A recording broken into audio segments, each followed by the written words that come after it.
मैं उन सारे मसीह विश्वासियों से निवेदन करता हूँ जो लोग स्वर्ग और नरक पर विश्वास नहीं करते हैं, प्लीज़ आप मन फिरा लें, क्योंकि हम अंतिम समय में पहुँच गए हैं, मन फिराने की ज़रूरत है।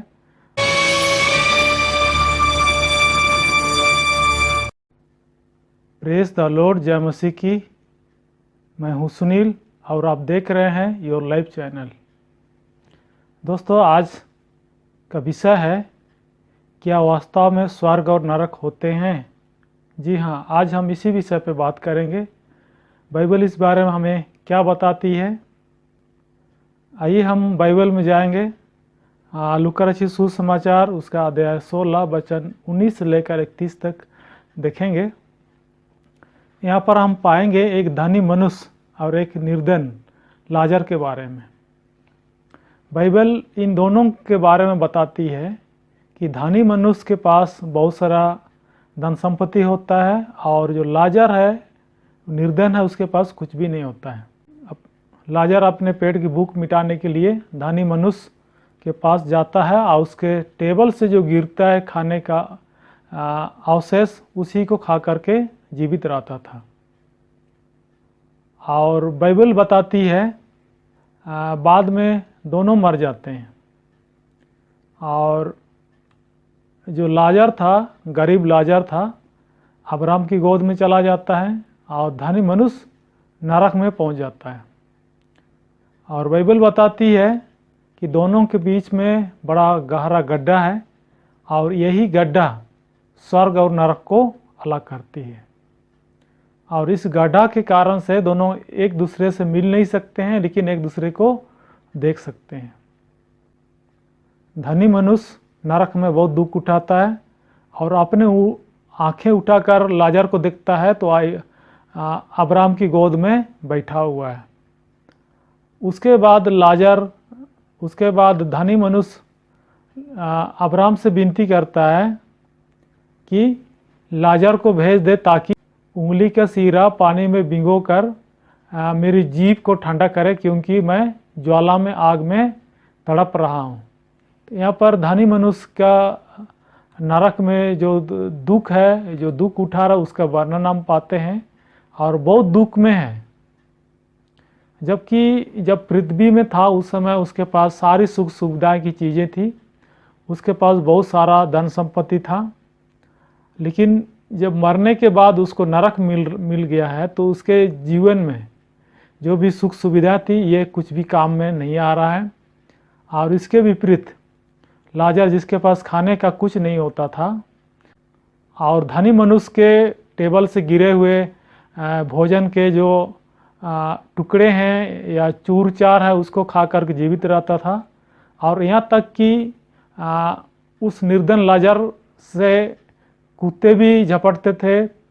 अर्थात दूसरे शब्दों में हम कहें तो लाजर कुत्तों के साथ धनी मनुष्य के घर के बगल में रह करके अपना पेट भरता था और कुत्ते भी उसी को खाते थे और लाजर भी उसी को खाता था। अर्थात लाजर इस पृथ्वी में बहुत बुरी तरह से दुख उठाया, लेकिन जब मर जाता है तो इब्राहिम के गोद में चला जाता है और वहाँ पर उसको सुख मिलता है।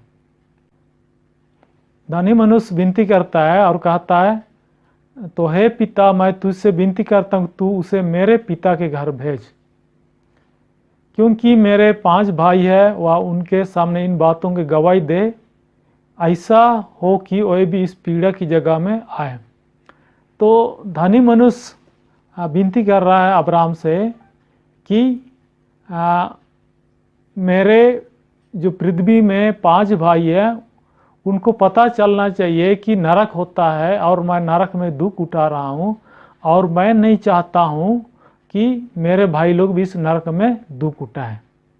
और उनको सुसमाचार वचन सुनाने के लिए निवेदन कर रहा है।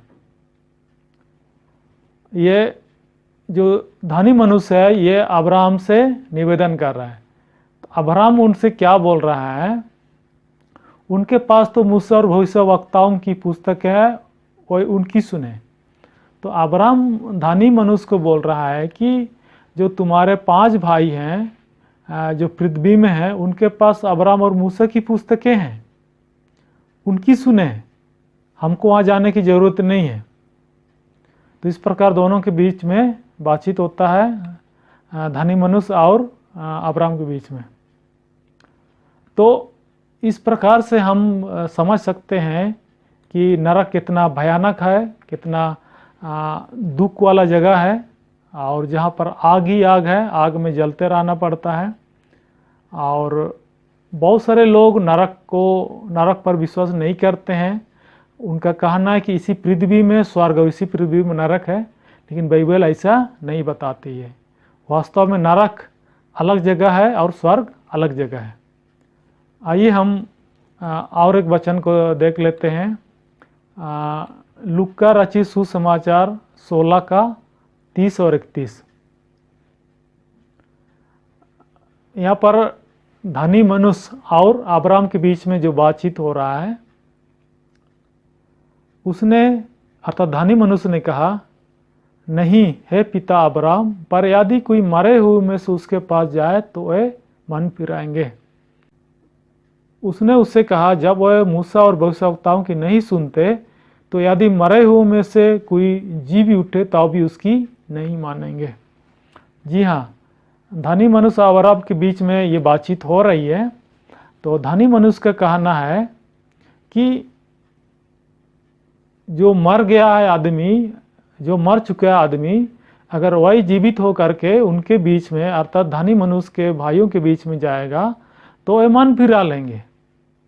धनी मनुष्य कभी मन फिराया नहीं, उसको नरक के बारे में विश्वास नहीं था, इस कारण से मन नहीं फिराया।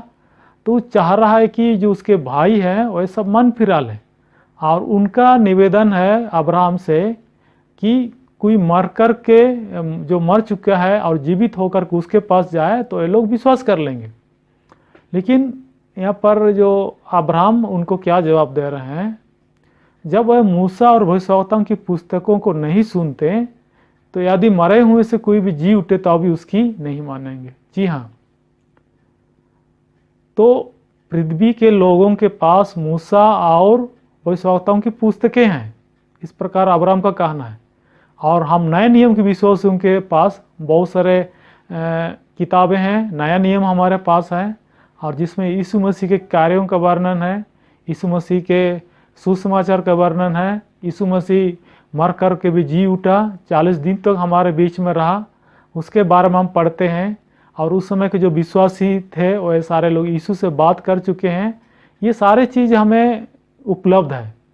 इतना होने के बावजूद, इतना सबूत होने के बावजूद अगर हम यीशु मसीह पे विश्वास नहीं करेंगे तो ये हमारी गलती है। हमको नरक जाने से कोई रोक नहीं सकता है। तो इस वचन के आधार पर हम निश्चित रूप से कह सकते हैं कि स्वर्ग है और नरक है। स्वर्ग में सुख है और नरक में दुख है। मैं उन सारे मसीह विश्वासियों से निवेदन करता हूँ, जो लोग स्वर्ग और नरक पर विश्वास नहीं करते हैं, प्लीज़ आप मन फिरा लें, क्योंकि हम अंतिम समय में पहुँच गए हैं, मन फिराने की ज़रूरत है। बाइबल हमें स्पष्ट रूप से बताती है कि नरक में दुख और तकलीफ है, आग में जलना पड़ता है, इसलिए हमको उस आग से बचने की ज़रूरत है। और हमको सिर्फ एक ही काम करना है, अपने बुरे कामों से मन फिरा लेना है और यीशु मसीह पर विश्वास करना, उससे पाप क्षमा को प्राप्त कर लेना है, तो हम नरक जाने से बच जाएंगे। जिस प्रकार धनी मनुष्य मन नहीं फिरा, इस कारण से नरक में चला गया, और निर्धन लाजर उस मन फिराया, उसका मन साफ था, उसमें कुछ भी पाप नहीं था, जिस कारण से स्वर्ग में चला गया। तो दोस्तों, आज का संदेश बस इतना ही है। और आपको आज का संदेश ये कैसा लगा, आप अपनी प्रतिक्रिया ज़रूर दें। अगर आपने चैनल अभी तक सब्सक्राइब नहीं किया है तो प्लीज़ सब्सक्राइब कर लें। मैं इसी प्रकार का ज्ञानवर्धक वीडियोस को आपके लिए लाते रहूँगा। वीडियो देखने के लिए आपको बहुत बहुत धन्यवाद। परमेश्वर आपको आशीष दे। आमीन।